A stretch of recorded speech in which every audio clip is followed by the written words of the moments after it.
Assalamualaikum warahmatullahi wabarakatuh. Perkenalkan, nama saya Hoirunisa, mahasiswa Politeknik Negeri Cilacap dari program studi D4 Sarjana Terapan Teknik Pengendalian Pencemaran Lingkungan. Saya dari kelas TPPN 1C dengan nomor mahasiswa 19010708. Di sini saya akan menjelaskan tentang mata kuliah dasar mikrobiologi dan biokimia sebagai tugas memenuhi ujian akhir semester 2 dengan dosen pengampu Bapak untuk prasedi SPI MSc. Jangan lupa terus ya. Oke, sebelum saya jelaskan lebih detailnya tentang biokimia, kita harus mengetahui dulu apa sih itu biokimia. Oke teman-teman, jadi biokimia itu berasal dari dua kata, yaitu bio dan kimia. Untuk bio sendiri, menurut KBBI, artinya adalah kehidupan atau organisme yang hidup. Sedangkan kimia, ilmu tentang susunan, sifat, dan reaksi unsur atau zat. Jadi, pengertian dari biokimia ini adalah ilmu yang mempelajari reaksi pada makhluk hidup. Merupakan jembatan antara kimia dan biologi. Secara sederhananya, biokimia dapat didefinisikan sebagai kimia dari kehidupan atau biochemistry is chemistry of life, yaitu ilmu yang mempelajari makhluk hidup. Biokimia merupakan disiplin ilmu yang menggunakan prinsip bahasa kimia untuk menjelaskan makhluk hidup. Moran La et al. 2012 menulis dalam bukunya Biokimia adalah Sains Modern. Tujuan dari biokimia. Biokimia dipelajari di dalam berbagai bidang seperti bidang kedokteran, pertanian, peternakan, perikanan, kemudian pangan, pada bidang kesehatan, kelautan, dan juga farmasi. Selanjutnya, topik biokimia. 1. Struktur biokimia yang difokuskan pada struktur molekul penyusun makhluk hidup yang dikaitkan pada hubungan antara struktur molekul dan fungsi biologi molekul penyusun makhluk hidup. 2. Proses metabolisme yang terjadi pada makhluk hidup dan regulasinya serta energi yang terlibat. 3. Informasi biokimia yang dihubungkan dengan proses kimia dan senyawa yang menyimpan dan mentransmisikan informasi biologi yang dikenal sebagai pewarisan sifat sel. Selanjutnya, makromolekul pada sel hidup dapat bergabung dengan makromolekul lain membentuk kompleks supramolekul seperti struktur kromosom berikut tampilannya. Kemudian ada dinding sel, virus, dan juga membran. Deretan reaksi pada pembentukan atau degradasi molekul komponen sel hidup tersebut dikenal dengan metabolisme. Setiap reaksi pada deretan reaksi metabolisme dikatalisis oleh enzim. Dengan demikian, deretan reaksi pada metabolisme berlangsung cepat. Walaupun reaksi berlangsung cepat, deretan reaksi tersebut diregulasi agar kadar metabolit di dalam sel tetap. Gen adalah segmen pada DNA yang mengkode RNA, yaitu messenger RNA atau mRNA, molekul yang mengkode urutan residu asam amino pada peptida atau protein. Transport RNA atau tRNA, molekul yang membawa asam amino ke ribosom pada proses perpanjangan rantai peptida selama sintesa peptida atau protein. Dan ribosomal RNA atau tRNA, molekul penting yang berasosiasi dengan protein membentuk ribosom dan molekul kecil RNA. Aspek penerapan praktis biologi molekuler dikenal dengan bioteknologi. Dengan demikian, bioteknologi adalah ilmu terapan dengan biologi molekuler sebagai ilmu dasarnya yang paling utama. Berikut data bank biologi yang dapat kalian cari di laman yang tertera pada layar.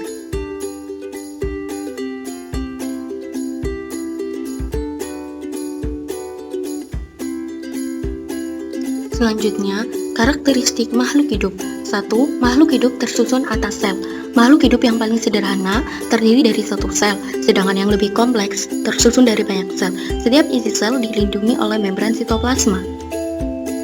Yang kedua, makhluk hidup mengalami pertumbuhan dan perkembangan. Pertumbuhan menyebabkan ukuran sel menjadi semakin besar dan jumlah sel semakin bertambah. Pertambahan tinggi atau pertambahan berat suatu organisme merupakan tanda makhluk hidup bertumbuh. Selain bertumbuh, sel-sel makhluk hidup mengalami perkembangan. Perkembangan meliputi perubahan sel menjadi bentuk yang berbeda sehingga dapat menjalankan fungsi tertentu. 3. Makhluk hidup melakukan metabolisme. Pada tubuh makhluk hidup terjadi berbagai deretan reaksi pembentukan dan penguraian senyawa yang dikenal sebagai metabolisme. Setiap reaksi pada metabolisme dikatalis oleh enzim. Keempat, makhluk hidup memberikan respon terhadap rangsangan. Setiap makhluk hidup sensitif terhadap rangsangan, baik yang berasal dari dalam maupun dari luar tubuh. Rangsangan yang diterima makhluk hidup antara lain perubahan warna, kemudian intensitas cahaya matahari, suhu, tekanan, kemudian ada suara, dan juga kadar air. Kelima, makhluk hidup mempunyai kemampuan beradaptasi dengan lingkungan. Kemampuan adaptasi membuat makhluk hidup dapat bertahan meskipun pada keadaan lingkungan yang senantiasa berubah-ubah. Peran biokimia pada kehidupan. Biokimia memiliki peran besar pada kehidupan manusia. Biokimia tidak dapat dipisahkan dari kehidupan manusia. Peran besar biokimia dalam merubah kehidupan manusia menjadi lebih baik dalam berbagai bidang, seperti bidang kedokteran, kesehatan, farmasi, pertanian, peternakan, perikanan, dan juga pangan. Pada bidang kedokteran, kesehatan, dan farmasi, penemuan berbagai macam vaksin, penemuan pengobatan penyakit kanker, penemuan obat HIV, dan produksi insulin manusia, serta produksi antibiotik. Untuk bidang pertanian, seperti penemuan tanaman unggul seperti kapas transgeni, jagung manis Thailand, durian Bangkok, beras madu, beta karoten atau gold rice, tomat, tahan simpan, serta pupuk organik. Kemudian untuk bidang peternakan seperti penemuan ternak unggul, untuk bidang pangan, pembuatan keju, yogurt, Yakult, kecap, tempe, nata, tepung modifikasi, dan produksi asam amino esensial dan produksi vitamin. Produksi enzim pangan seperti produksi amilase, lipase, selulase, silanase, dan juga imuninase. Mikroorganisme telah dijadikan pabrik hidup untuk memproduksi senyawa-senyawa yang penting bagi manusia. Protein penting yang pertama diproduksi pada mikroorganisme adalah insulin manusia. Selanjutnya adalah karbohidrat. Nama karbohidrat berasal dari hydrate of carbon yang merujuk ke rumus empirisnya, yaitu CH2O N, di mana N adalah 3 atau lebih besar, atau N biasanya 5 atau 6 tetapi dapat sampai 9. Karbohidrat atau sakarida berasal dari bahasa Yunani, yaitu sakaron yang artinya gula, adalah komponen esensial semua organisme hidup. Karbohidrat merupakan kelompok molekul biologi yang paling melimpah di bumi. Meskipun semua organisme dapat mensintesa karbohidrat, namun kebanyakan karbohidrat dihasilkan oleh organisme fotosintetik, termasuk bakteri tertentu, alga, dan tumbuhan. Organisme ini merubah energi cahaya matahari menjadi energi kimia. Kemudian, energi kimia digunakan untuk membuat karbohidrat dari karbon dioksida atau CO2. Klasifikasi utama karbohidrat adalah monosakarida, disakarida, oligosakarida, dan polisakarida. Monosakarida adalah unit terkecil dari struktur karbohidrat. 2. Disakarida terdiri dari 2 residu monosakarida yang berikatan kovalen dengan nama ikatan glikosida. 3. Oligosakarida berasal dari bahasa Yunani, yaitu oligos yang artinya sedikit, terikat 3 kira-kira 20 residu monosakarida. Polisakarida berasal dari bahasa Yunani, yaitu polis artinya banyak, adalah polimer yang mengandung banyak, biasanya lebih dari 20 residu monosakarida. Disakarida, oligosakarida, dan polisakarida tidak mempunyai rumus empiris atau CH2ON karena air dikeluarkan selama pembentukan polimer. Secara struktural, karbohidrat merupakan polihidroksialdehid atau polihidroksiketon atau senyawa yang menghasilkan polihidroksialdehid atau polihidroksiketon. Pada produksi hidrolisisnya, molekul karbohidrat dapat berikatan dengan molekul lain membentuk glikokonjugat. Glikokonjugat adalah turunan karbohidrat di mana satu atau lebih rantai karbohidrat berikatan kovalen dengan peptida, protein, atau lipid. Turunan ini termasuk proteoglikan, peptidoglikan, glikoprotein, dan glikolipid. Karbohidrat pada proteoglikan, peptidoglikan, dan glikoprotein, dan glikolipid merupakan heteroglikan. Monosakarida dan turunannya. Unit pembangun semua karbohidrat adalah monosakarida. Monosakarida dapat diartikan sebuah mono, unit gula atau sakarid. Monosakarida adalah karbohidrat paling sederhana karena monosakarida tidak dapat lagi dihidrolisis menjadi gula yang lebih sederhana. Sifat monosakarida adalah larut di dalam air putih padat kristalin dan berasa manis. Kebanyakan monosakarida disintesis dari senyawa sederhana pada proses yang dinamakan gluconeogenesis. Monosakarida lainnya dihasilkan melalui fotosintesis pada tumbuhan dan bakteri tertentu. Berikut gambar dari fruktosa dan glukosa serta galaktosa, ribosa. Secara struktur kimia, monosakarida adalah polihidroksialdehid atau polihidroksiketon. Monosakarida dapat dikelompokkan berdasarkan tipe gugus karbonilnya dan jumlah atom karbonnya. 1. Jika gugus karbonil monosakarida adalah aldehid, maka dinamakan aldosa. 2. Jika gugus karbonil monosakarida adalah keton, maka dinamakan ketosa. Ketiga, aldosa dengan 3, 4, 5, 6, 7 atom karbon berturut-turut, maka dinamakan aldotriyosa, aldotetrosa, aldopentosa, aldoheksosa, dan aldoheptosa. Ketosa dengan 3, 4, 5, 6, 7 atom karbon berturut-turut, maka dinamakan ketotriosa, ketotetrosa, ketopentosa, ketoheksosa, dan ketoheptosa. Berikut gambar dari struktur 3-6 karbon monosakarida aldosa.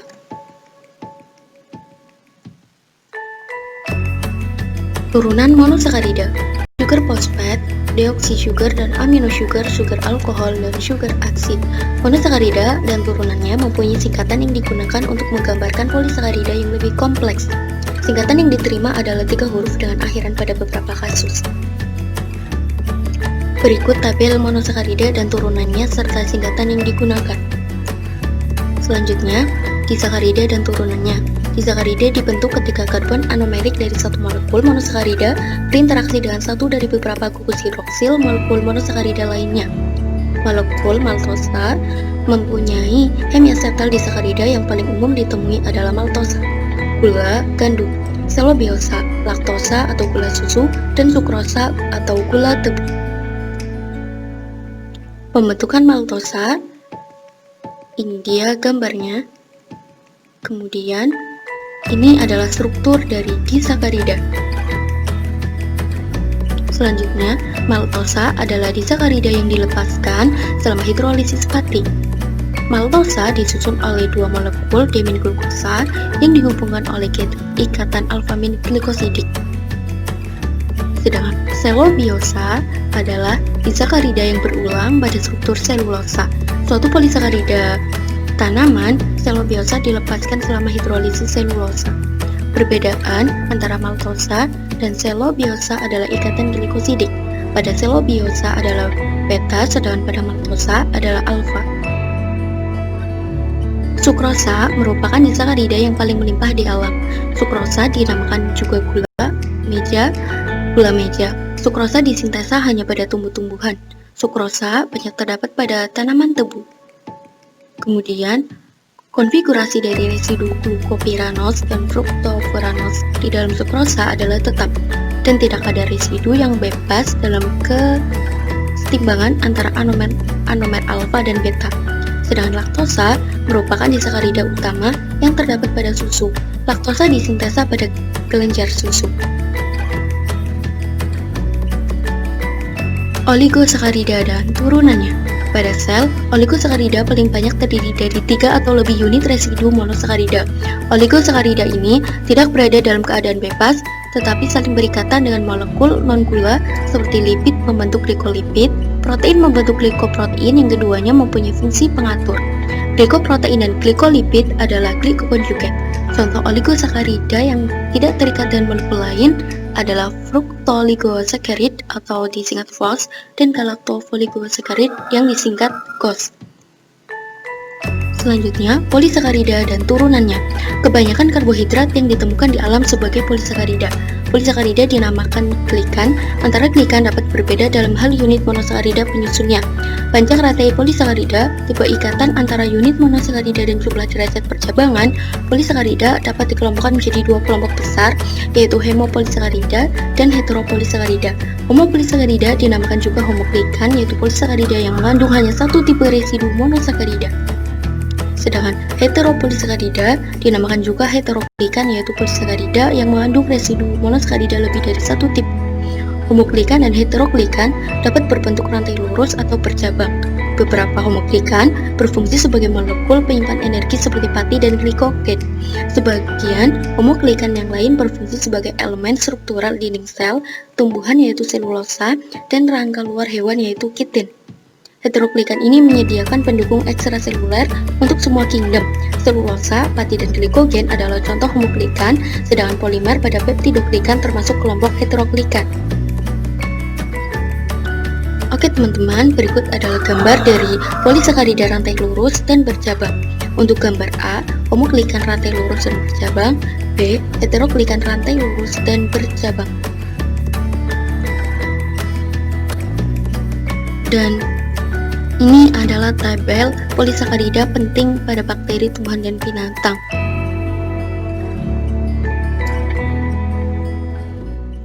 Selanjutnya yaitu contoh dari karbohidrat adalah sayuran hijau. Sayuran hijau mulai dari bayam, brokoli, hingga sawi mengandung sedikit kandungan karbohidrat tetapi memiliki serat yang tinggi. Memakan banyak sayuran, terutama yang organik dan segar, akan membantu tubuh mencukupi kebutuhan karbohidrat. Bagi yang sedang menjalani program diet, disarankan mengkonsumsi banyak sayuran hijau sebagai alternatif pada nasi dan membuat perut lebih kenyang. Jadi, jangan lupa juga untuk mengkonsumsi sayuran hijau ya. Oke.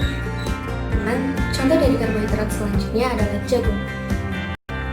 Beberapa daerah di Indonesia menggunakan jagung ini sebagai makanan pokok mereka, seperti di Madura dan juga Nusa Tenggara Timur, karena jagung ini juga memiliki banyak sekali kandungan karbohidrat yang cukup tinggi, dapat digunakan sebagai alternatif pengganti nasi. Jagung mengandung asam folat yang sangat berguna untuk tubuh. Selain itu, kandungan seratnya pun sangat tinggi. Jagung dapat diolah menjadi nasi jagung atau nasi ampong, aneka kue, dan juga tepung untuk berbagai kegunaan. Contoh dari karbohidrat selanjutnya adalah ini. Kacang-kacang. Kacang-kacangan seperti kacang polong, kacang tanah memiliki cukup kandungan karbohidrat di dalamnya dan dapat digunakan sebagai alternatif pengganti nasi. Namun karena kandungan lemak nabatinya yang cukup tinggi, maka kita juga harus membatasi penggunaannya agar tidak berlebih dan membuat tubuh kita jadi tidak sehat.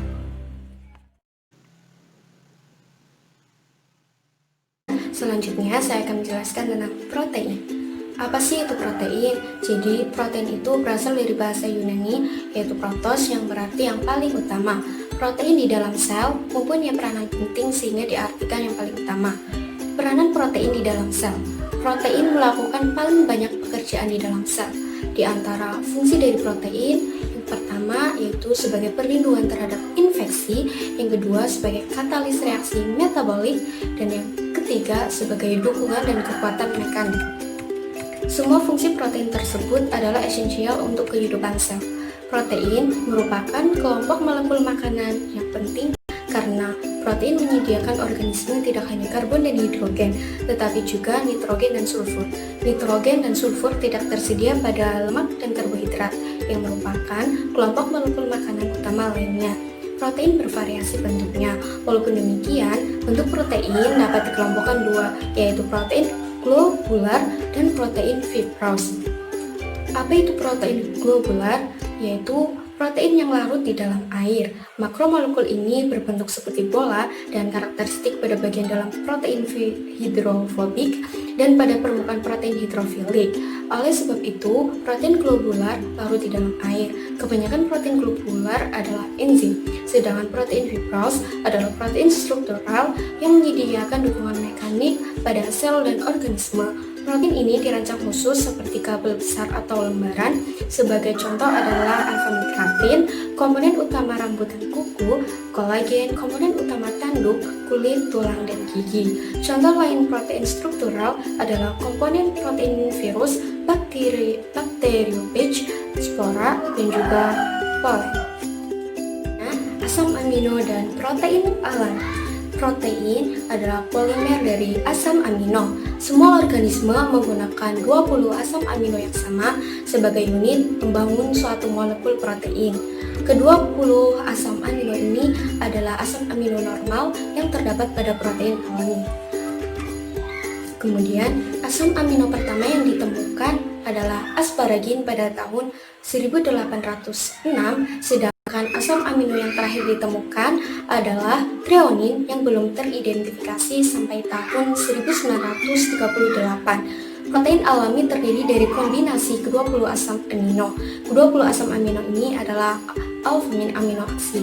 Kemudian, pengelompokan protein berdasarkan fungsinya. Protein adalah polipeptida. Perbedaan suatu protein dengan protein lainnya pada prinsipnya terletak pada jumlah dan urutan residu asam amino penyusunnya.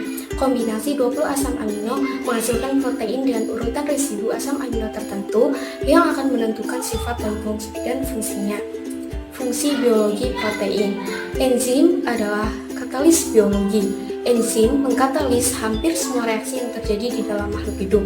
Reaksi akan berlangsung berhari-hari atau berminggu-minggu atau membutuhkan suhu yang tinggi tanpa enzim. Sebagai contoh enzim pencernaan, pepsin, tripsin, dan simotrisin yang mendegradi protein pada diet kita agar asam amino dapat diserap untuk digunakan oleh sel kita.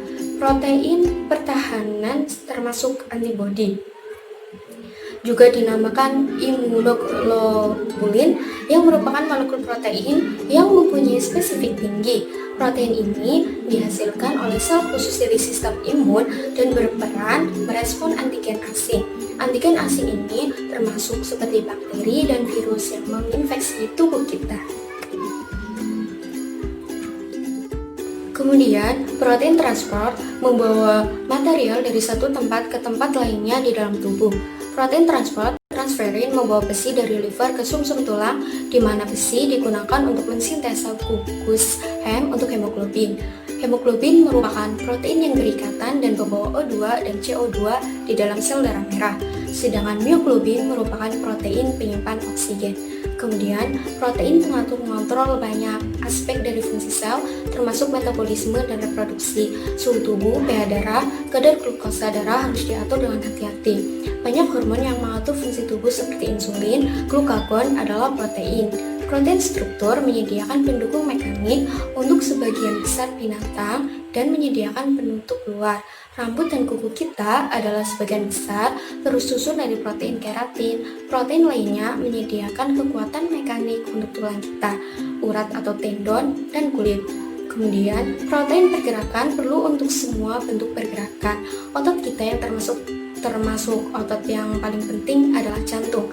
Berkontraksi dan berekspansi melalui interaksi dari protein aktin dan miosin. Sperma dapat berenang karena mempunyai flagella yang panjang yang terbuat dari protein. Kemudian, protein nutrien menyediakan asam amino untuk embrio dan janin, albumin telur, dan kasein susu adalah contoh protein penyimpan makanan. Beberapa protein berfungsi sebagai poros atau saluran pada membran yang memungkinkan lewatnya molekul bermuatan dan juga kecil. Kemudian, protein pada permukaan sel dapat bertindak sebagai reseptor untuk berbagai macam ligan dan sebagai modifier interaksi sel dengan sel. Kemudian, tingkatan struktur protein. Molekul protein memiliki 4 tingkatan struktur, yaitu struktur primer, sekunder, tersier, serta kuartener. Struktur primer menggambarkan sekuens linear dari residu asam amino pada protein. Tenaga yang memelihara struktur primer adalah ikatan peptida yang merupakan ikatan kovalen. Struktur 3 dimensi protein digambarkan oleh 3 tingkatan tambahan, yaitu struktur sekunder, tersier, dan struktur kuartener. Tenaga untuk memelihara atau menstabilkan 3 struktur ini terutama adalah ikatan non-kovalen. Struktur sekunder merefer kepada pengaturan memelihara konfirmasi lokal oleh ikatan hidrogen antara hidrogen amida dan oksigen karbonil dari backbone peptida. Kepanjangan struktur sekunder adalah alpha-min helix, beta-min strand, dan term. Selanjutnya, protein globular, mioglobin, dan hemoglobin. Contoh klasik dari struktur tersier protein adalah mioglobin, sedangkan struktur kuartener protein adalah hemoglobin. Mioglobin adalah protein pertama yang diketahui struktur tersier lengkapnya. Struktur tersier mioglobin ditentukan dengan kristalografi sinar X. Mioglobin dan hemoglobin merupakan protein globular. Kedua protein ini melakukan fungsi biologi mengikat molekul oksigen secara selektif dan reversibel. Mioglobin merupakan protein monomer kecil yang memudahkan difusi oksigen pada otot vertebrata. Mioglobin merespon penyediaan oksigen ke jaringan otot reptil, burung, dan mamalia. Hemoglobin adalah protein tetramer yang lebih besar yang membawa oksigen dalam darah. Selanjutnya, protein-protein yaitu keratin dan juga kolagen. Pertama, keratin. Pada bagian keratin dijelaskan dua protein fibros yang umum yaitu keratin dan kolagen. Keratin adalah protein yang tahan secara mekanik dan tidak bereaksi secara kimia. Protein ini terdapat pada semua vertebrata tingkat tinggi. Keratin diklasifikasikan sebagai alfa-min keratin atau beta-min keratin. Protein alfa-min keratin menyusun hampir seluruh dari rambut, sutrawol, kuku, cakar, kulit, dan bulu domba, bulu ayam, kemudian tanduk. Struktur tersier protein alfa-min keratin hampir sama seperti alfa-min helix, berbeda hanya pada jarak putaran. Protein alfa-min keratin mempunyai sejumlah besar residu alanin dan leusin. Karena asam amino ini nonpolar dan mengarah ke arah luar dari alfa-min helix. Akibatnya, protein ini sangat tidak larut di dalam air. Protein alfa-min keratin juga mempunyai sejumlah residu kisten, akibatnya terbentuk ikatan disulfida antara pilihan yang berdekatan. Cakar, tanduk, kuku jari mempunyai ikatan disulfida yang ekstensif sehingga membuatnya sangat keras. Jumlah ikatan disulfida menentukan kekuatan dari material. Protein alfa-min keratin yang paling liat dan keras adalah alfa-min keratin pada kulit kura-kura yang mengandung cysteine dalam jumlah tinggi sampai 18%. Dengan demikian, alfa-min keratin dari sumber berbeda akan berbeda pula kandungan cysteine. Selanjutnya, kolagen triple helix. Kata kolagen berasal dari bahasa Yunani yaitu kola, artinya adalah lem. Kolagen adalah komponen protein utama jaringan penghubung dari vertebrata dan merupakan protein paling melimpah. Kolagen terdiri dari sekitar 30% dari total protein mamalia. Kolagen merupakan protein ekstraseluler yang diorganisasi masuk ke jaringan.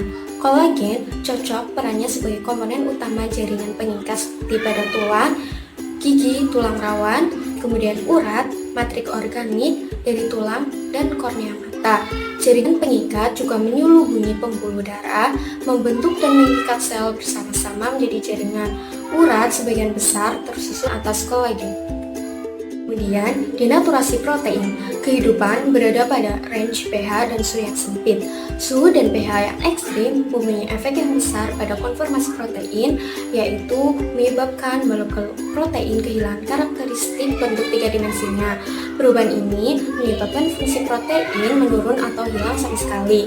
Denaturasi terjadi ketika organisasi struktur protein globuler seperti alfa-min helix, beta-min sheath, dan pelipatan tersier protein menjadi kacau sempurna. Bagaimanapun juga, denaturasi tidak mengubah struktur primer protein. Kemudian, kestabilan protein pada suhu tinggi. Mikroorganisme yang hidup pada suhu tinggi dikelompokkan sebagai termofil dan hipertermofil. Bagaimana termofil dan hipertermofil bertahan pada suhu tinggi? Enzim dan protein pada termofil dan hipertermofil lebih tahan panas daripada mesofil dan fungsinya optimal pada suhu tinggi. Bagaimana kestabilan panas dapat dicapai pada termofil dan hipertermofil? Studi pada beberapa enzim yang mengkatalisis reaksi yang sama menunjukkan bahwa enzim termostabil sering berbeda sangat sedikit pada sekuens asam aminonya dibandingkan dengan enzim sensitif panas. Substitusi asam amino hanya terjadi pada sedikit lokasi dalam enzim yang memungkinkan protein melipat dalam cara yang stabil terhadap panas. Kemudian, gel elektroforesis protein. Gel elektroforesis protein adalah teknik pemisahan molekul protein berdasarkan sifat fisiknya, seperti muatan atau masanya dalam matriks gel menggunakan arus listrik. Protein umumnya dipisahkan dengan cara ini menggunakan polyacrylamide gel elektroforesis atau PAGE untuk mengidentifikasi individu protein di dalam sampel kompleks atau untuk menguji protein multi-unit dalam suatu sampel protein. Kemudian, protein pada basis data gizi, PDB, dan GenBank. Beberapa basis data bio yang terkenal adalah basis data gizi, PDB, dan GenBank. Sekuens residu asam amino suatu protein, sekuens basa nukleotida suatu gen dapat disimpan pada basis data GenBank. Sekuens ini berasal dari siapa saja yang ingin mempublikasikan penemuannya ke seluruh dunia. Oleh sebab itu, data ini bertambah secara eksponensial. Jumlah ini akan terus bertambah dengan cepat seiring majunya teknologi riset yang berhubungan dengan protein dan DNA. Basis data gizi adalah data yang berhubungan dengan enzim yang substratnya karbohidrat. Data pada basis data PDB adalah data protein, terutama berhubungan dengan struktur 3 dimensi protein. Record pada GenBank, format tertentu yang disebut format GenBank. Secara umum, bagian-bagian penting format GenBank terdiri dari yang pertama, yaitu lokus. Lokus merupakan data yang terdiri dari nama lokus, panjang sekuens, jenis molekul, divisi pada GenBank, dan tanggal modifikasi.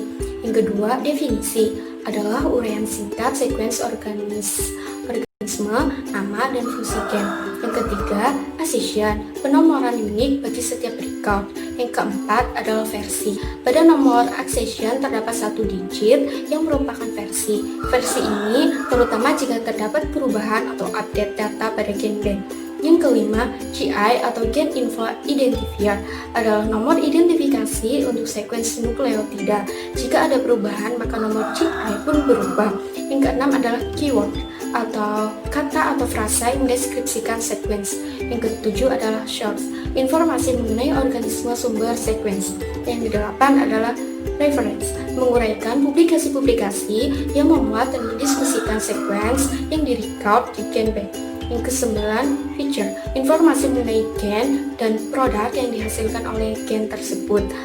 Anotasi fungsi-fungsi bagian tertentu dari sekuens pun dimuat di sini, di feature. Kemudian yang ke-10, sequence. Ini merupakan bagian utama yang memuat sekuens nukleotida.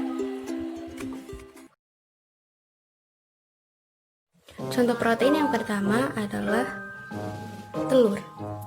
Dalam satu butir telur, yaitu telur ayam, mengandung 6 gram protein. Protein dalam telur yang masuk ke dalam tubuh akan membantu membentuk protein dan jaringan dalam tubuh. Protein dalam telur memiliki kualitas yang sangat tinggi karena asam amino esensial yang dimilikinya hampir ideal untuk memenuhi kebutuhan tubuh. Untuk menjaga kadar kolesterol dalam tubuh, sebaiknya pilihlah putih telur karena putih telur itu bebas dari lemak dan bebas dari kolesterol. Contoh protein yang selanjutnya adalah susu. Susu merupakan salah satu sumber protein yang paling baik. Protein dalam susu sangat berkualitas karena mengandung asam amino esensial yang diperlukan tubuh. Selain protein, susu juga menyediakan kalsium yang cukup tinggi. Produk olahan susu seperti keju dan yogurt juga bisa dijadikan sebagai sumber protein yang baik. Contoh protein yang selanjutnya adalah tahu dan tempe. Makanan ini biasa kita makan setiap harinya karena harganya yang terjangkau. Namun ternyata kandungan protein dari makanan yang bersumber dari kedelai ini tidak semurah harganya.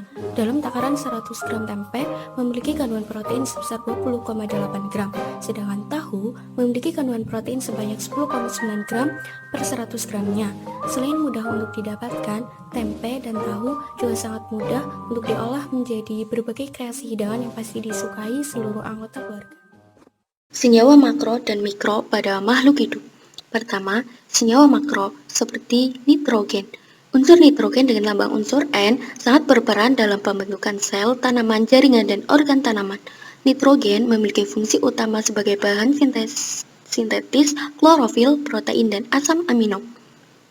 Oleh karena itu, unsur nitrogen dibutuhkan dalam jumlah yang cukup besar, terutama pada saat pertumbuhan memasuki fase vegetatif.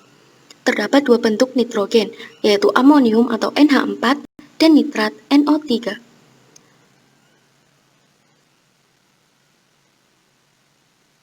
Selanjutnya, kekurangan nitrogen. Ciri-ciri tanaman yang kekurangan nitrogen dapat dikenali dari daun bagian bawah. Daun pada bagian tersebut menguning karena kekurangan klorofil. Pada proses lebih lanjutnya, daun akan mengering dan kemudian rontok.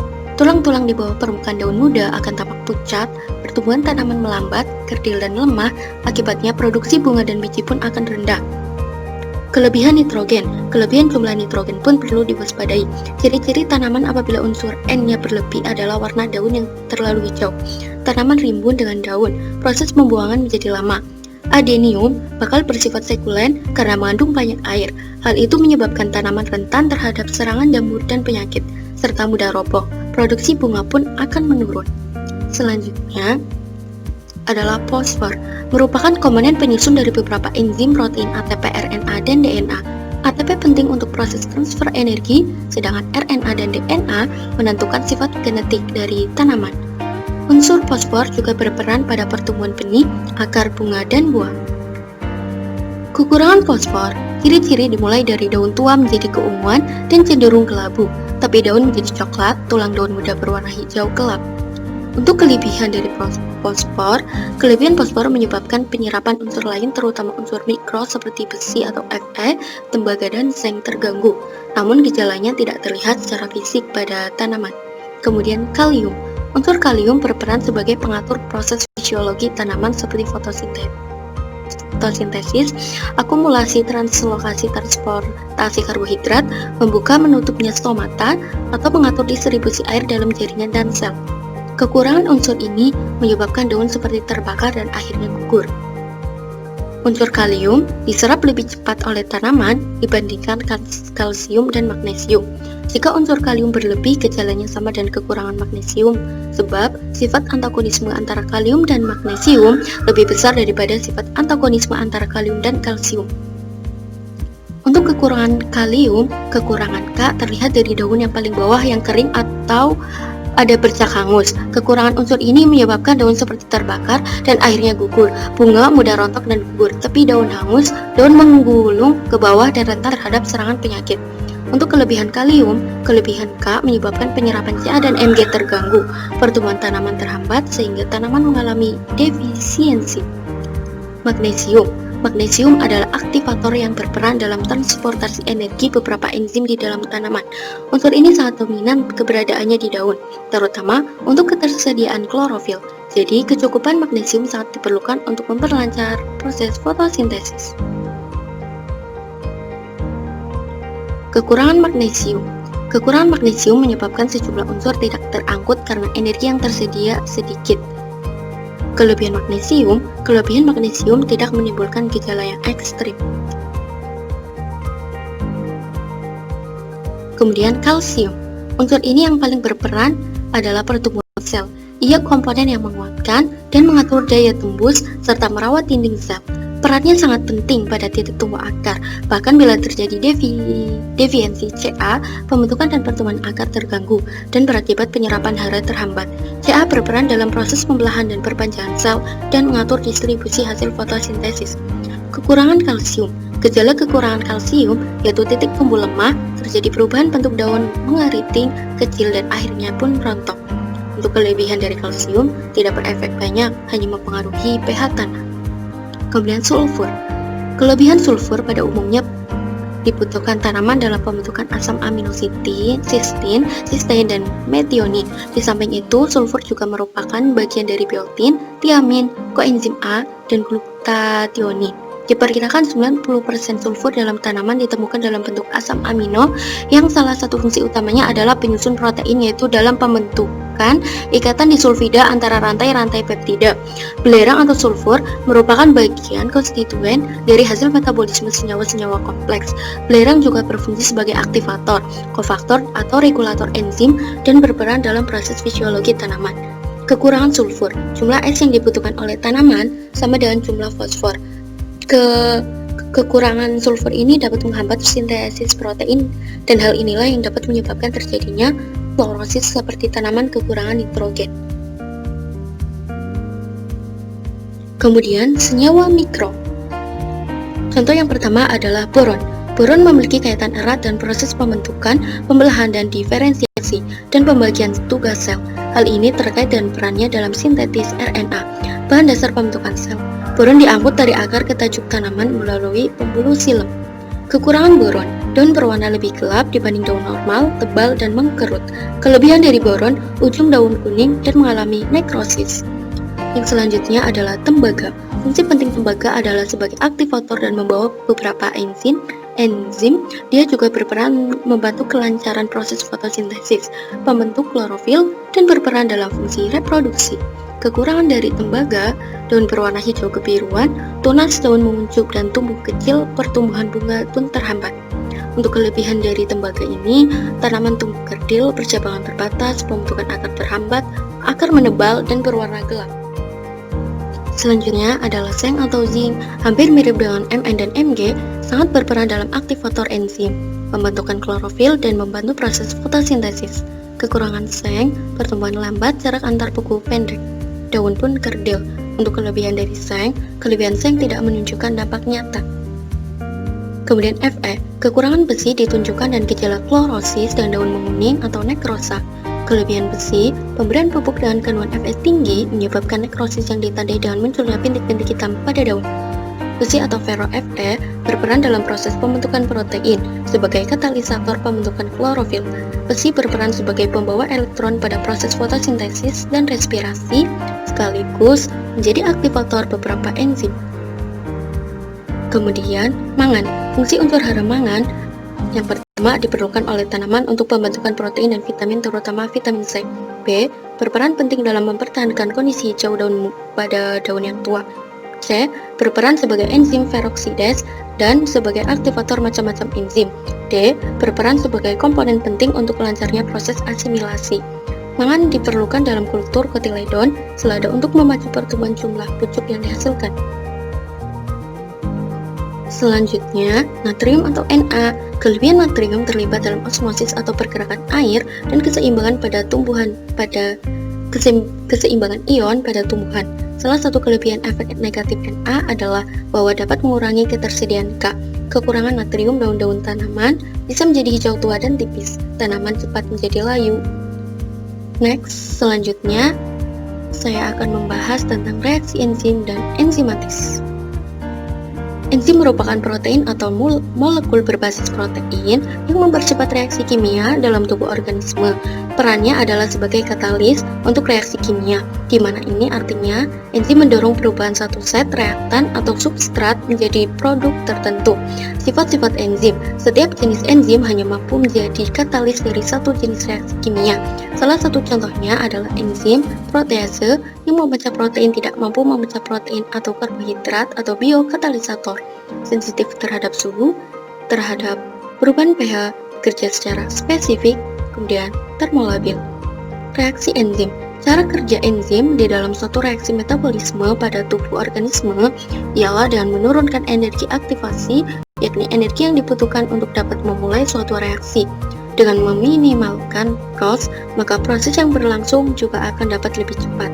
Energi aktivasi di dalam suatu reaksi kimia dapat diperumpamakan ialah sebagai biaya jalan dalam sebuah proses produksi.